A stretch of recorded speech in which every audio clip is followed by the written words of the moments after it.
Have you ever thought much about Mr. Obama? Let me read something to you. Just to refresh your memory and kind of put things straight.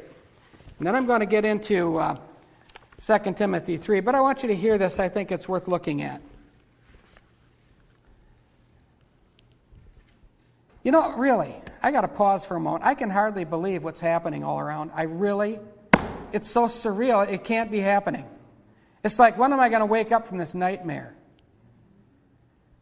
How could a man like that and a man like Joe Biden and Rahm Emanuel and Hillary Clinton, all these people at once be in that condition of power?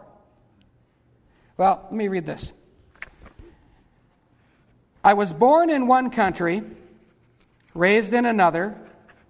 My father was born in another country. I was not his only child. He fathered several children with numerous women.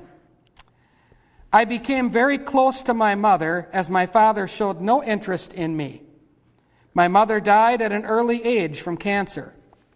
Later in life, questions arose over my real name. My birth records were sketchy, and no one was able to produce a legitimate, reliable birth certificate.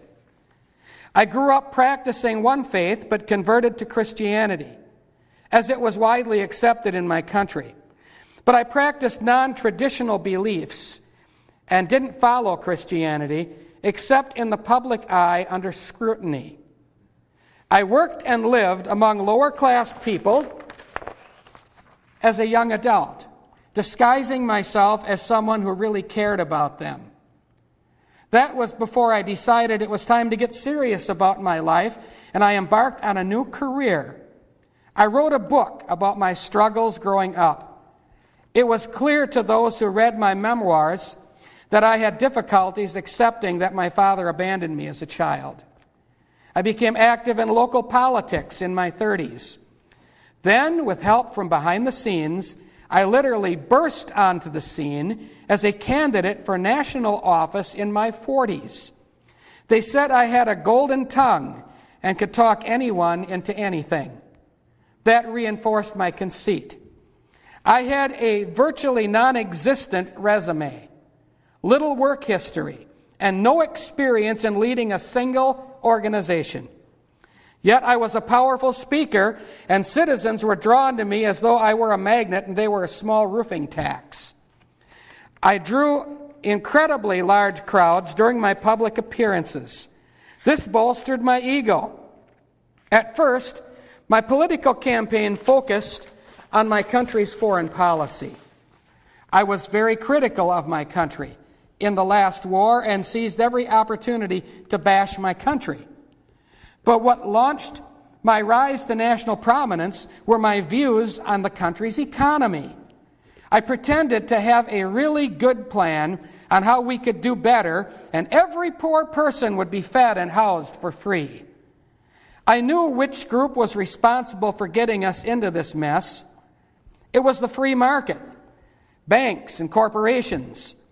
I decided to start making citizens hate them, and if they were envious of others who did well, the plan was clinched tight.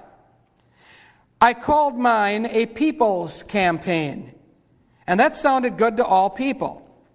I was the surprise candidate because I emerged from outside the traditional path of politics and was able to gain widespread popular support.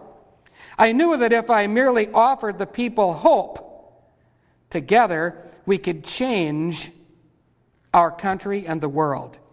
So I started to make my speeches sound like they were on behalf of the downtrodden, poor, ignorant, to include persecuted minorities like the Jews. My true views were not widely known, and I needed to keep them unknown until after I became my nation's leader.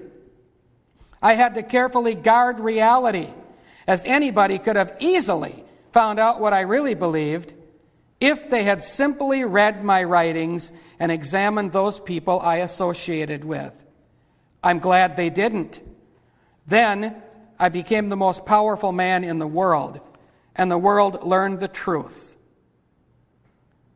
I am Adolf Hitler.